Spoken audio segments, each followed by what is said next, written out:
এই যে গাইস কারা জানি বলে বিজেপি ঘর দুয়ার রাস্তার ধারে ঘর দুয়ার নাকি ভাঙচুর করে, তাহলে কংগ্রেসের আমলে ওইখানটায় রাস্তার পিডব্লিউডি রাস্তার উপরে মানুষের ঘরবাড়ি ছিল।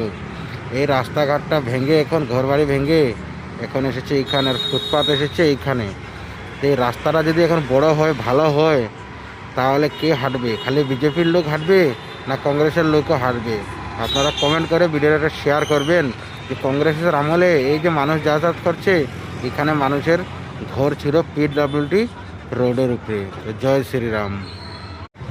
এই যে গাইস কারা জানি বলে বিজেপি ঘর দুয়ার রাস্তার ধারে ঘর দুয়ার নাকি ভাঙচুর করে, তাহলে কংগ্রেসের আমলে ওইখানটায় রাস্তার পিডব্লিউডি রাস্তার উপরে মানুষের ঘরবাড়ি ছিল।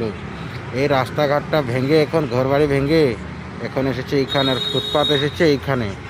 তো এই রাস্তাটা যদি এখন বড় হয় ভালো হয় তাহলে কে হাঁটবে? খালি বিজেপির লোক হাঁটবে না কংগ্রেসের লোকও হাঁটবে?